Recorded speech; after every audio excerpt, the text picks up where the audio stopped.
मैं आज इस वीडियो में बात करने वाला हूं एनसीसी के संबंध में कि एनसीसी क्या है, यह कैसे प्राप्त किया जाता है, यह कितने प्रकार के इसके सर्टिफिकेट होते हैं और एनसीसी करने का फ़ायदा क्या होता है भविष्य में। इन सभी बातों का विवरण मैं आज इस वीडियो में करने वाला हूं। जो सबसे पहला पॉइंट है, यानी विभिन्न प्रकार के पॉइंट के माध्यम से हम समझने का प्रयास करेंगे। उसमें जो सबसे पहला पॉइंट है, यह जानने का प्रयास करते हैं कि एनसीसी का फुल फॉर्म क्या है, यानी नेशनल कैडेट कोर, यानी राष्ट्रीय कैडेट कोर इसका पूरा नाम होता है जो एनसीसी होता है। जो अगला इसका मुख्य बिंदु है, जो अगला पॉइंट है, एनसीसी की स्थापना कब हुई थी, तो एनसीसी की स्थापना 16 जुलाई 1948 को राष्ट्रीय कैडेट कोर अधिनियम के द्वारा किया गया था। इसमें जो मुख्यतः होता है 3 सर्टिफिकेट प्राप्त होते हैं, सर्टिफिकेट ए, बी और सी। इन तीनों सर्टिफिकेट के संबंध में मैं आगे विस्तृत रूप से वर्णन करूंगा कि ये सर्टिफिकेट क्या हैं, ये अलग अलग क्यों हैं और इनका महत्व क्यों है। इसी के संबंध में जो अगला मुख्य बिंदु है, एनसीसी का आदर्श वाक्य क्या है। जो एनसीसी का आदर्श वाक्य है वो है एकता और अनुशासन, यानी इसी आदर्श वाक्य के तहत एनसीसी के जो कैडेट होते हैं, जो प्रशिक्षण प्राप्त करते हैं, एकता और अनुशासन के भाव से ही काम करते हैं। जो एनसीसी के संबंध में अगला मुख्य बिंदु है वह है कि एनसीसी का उद्देश्य क्या है। आखिर एनसीसी का उद्देश्य यानी ये किसके तहत, किस लक्ष्य को प्राप्ति के लिए इसका निर्माण किया गया था। तो एनसीसी का जो मुख्य उद्देश्य होता है वह है कि स्कूल लेवल पे, कॉलेज लेवल पे, विश्वविद्यालय का जो लेवल है, इसके स्तर पे जो राष्ट्र भावना से ओतप्रोत छात्र होते हैं उनको एक सामान्य ट्रेनिंग दिया जाता है और उस सामान्य ट्रेनिंग के तहत ही देशभक्ति की भावना उनमें जागृत किया जाता है, ताकि आने वाले भविष्य में अगर किसी भी देश के ऊपर संकट जैसी, आपदा जैसी परिस्थिति आ जाए तो उस स्थिति में इस एनसीसी के कैडेट भी अपनी देश में, अपनी मातृभूमि की योगदान कर सकें, अपनी रक्षा कर सकें अपने मातृभूमि के लिए। उसके लिए एनसीसी कैडेट को तैयार किया जाए। इसी उद्देश्य के साथ 1948 में एनसीसी की स्थापना किया गया था। जो इसमें है मुख्यतः तीनों सेनाओं का, यानी थल सेना, वायु सेना और जल सेना, इन तीनों सेनाओं का संयुक्त रूप से प्रशिक्षण एनसीसी में एनसीसी कैडेट को दिया जाता है। जो एनसीसी के संबंध में अगला मुख्य बिंदु है वह है कि एनसीसी का ध्वज, जो एनसीसी का ध्वज है वो 1954 में अपनाया गया था। उसमें 3 कलर होते हैं।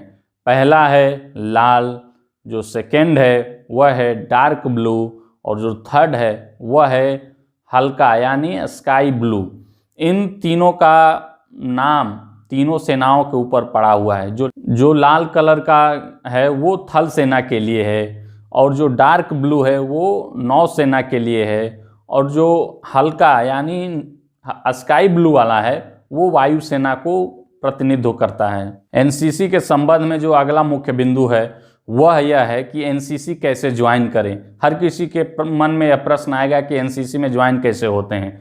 इसके लिए सबसे पहले आपको स्कूल लेवल पे, महाविद्यालय लेवल पे या विश्वविद्यालय का, किसी भी विश्वविद्यालय महाविद्यालय का आपको छात्र होना आवश्यक होगा।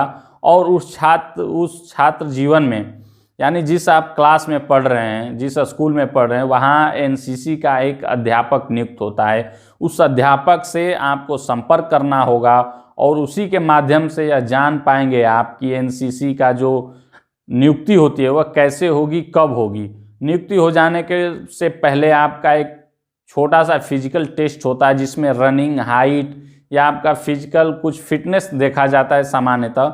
जब उसमें आप फिट हो जाते हैं तो एनसीसी जो अधिकारी होते हैं वो आपका सिलेक्शन कर लेते हैं। सिलेक्शन हो जाने के बाद ही आपका जो एनसीसी का प्रशिक्षण है वह शुरू हो पाता है। एनसीसी के जो संबंध में अगला महत्वपूर्ण बिंदु है वह है एनसीसी का शिविर। यानी एनसीसी में मुख्यतः कई सारे शिविर लगते हैं, उनमें 2-4 का मैं नाम बता रहा हूं जो प्रमुख रूप से लगते हैं। उसमें सबसे पहला है वार्षिक प्रशिक्षण शिविर, जो सेकेंड है वह है सोशल सर्विस शिविर और जो थर्ड है वह है summer camp training all India और चौथा है जो रिपब्लिक डे शिविर होता है। 5वां है इंडिपेंडेंस डे शिविर या कैंप लगता है। इन 5 प्रकार के शिविर होते हैं जो एनसीसी में मुख्यतः अनिवार्य होते हैं।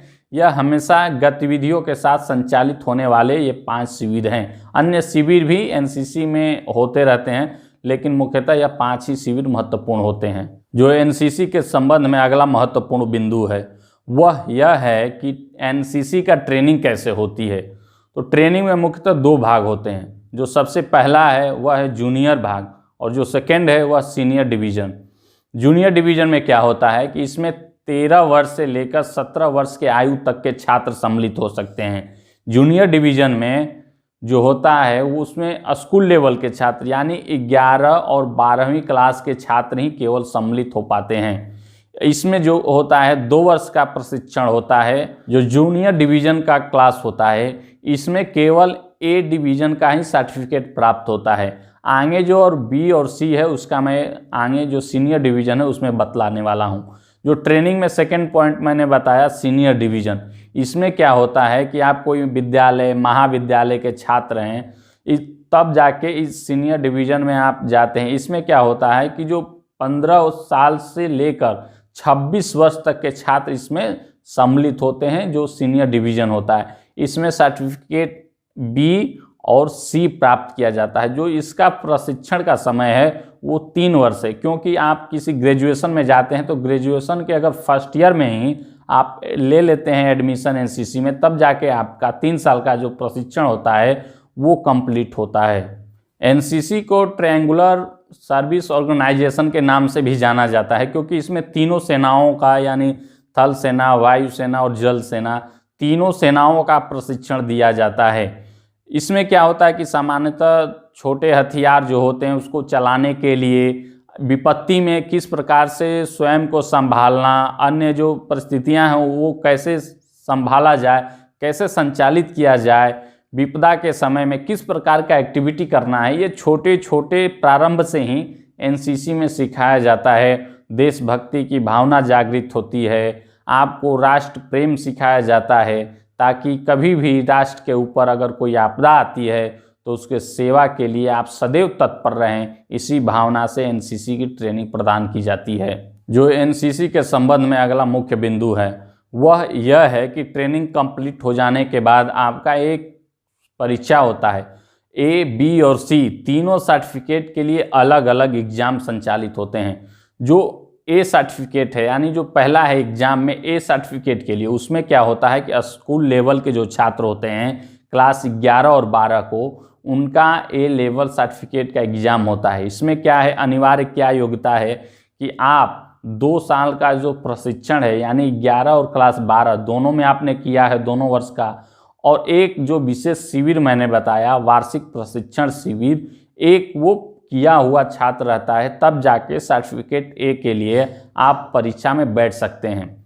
एनसीसी के परीक्षा में जो सेकंड है वो बी सर्टिफिकेट के लिए, यानी जब बी सर्टिफिकेट के लिए आप एग्ज़ाम देंगे तो ये सीनियर डिवीज़न में आ जाता है। इसमें क्या होता है कि सीनियर डिवीज़न क्लास के छात्र सम्मिलित होते हैं। इसमें 2 वर्ष का प्रशिक्षण आपने किया है और एक वार्षिक प्रशिक्षण शिविर में आपने भाग लिया है, तब जाके आपकी योग्यता कंप्लीट होती है और आप बी सर्टिफिकेट के लिए एग्ज़ाम देंगे।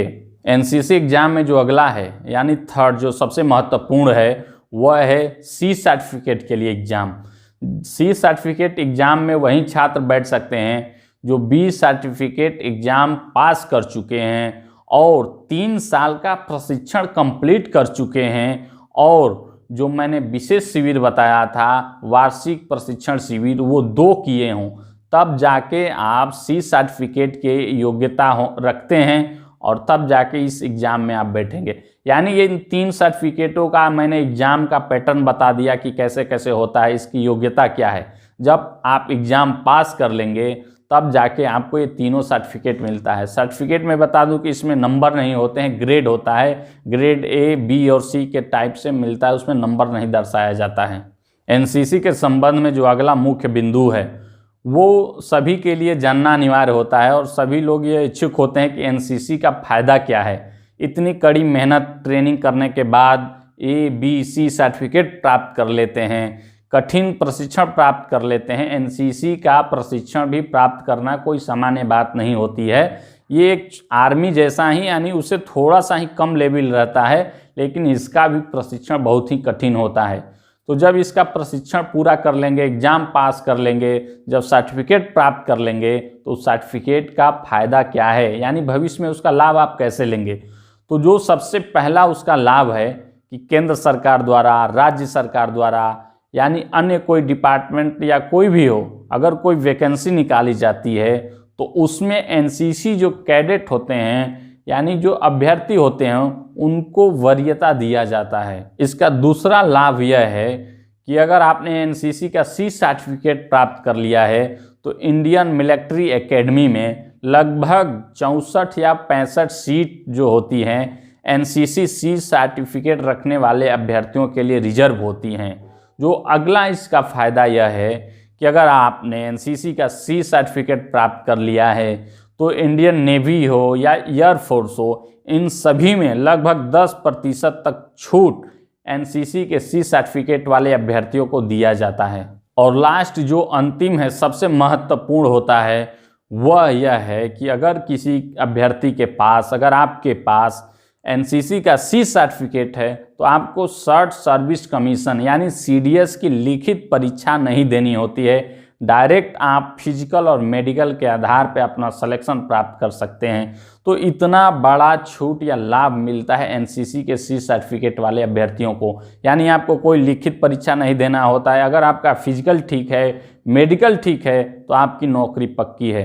तो इस प्रकार से हमने समझा और जाना कि एनसीसी क्या है, इसका फुल फॉर्म क्या है, इसका ट्रेनिंग कब होता है, कैसे होता है, इसका सर्टिफिकेट क्या होता है, इसका कैंप कैसे लगता है और इसका फ़ायदा क्या है। इन सभी बातों से हमने जाना कि एनसीसी के बारे में। एक मुख्य विषय यह भी है कि एनसीसी का जो मुख्य कार्यालय है वो नई दिल्ली में है।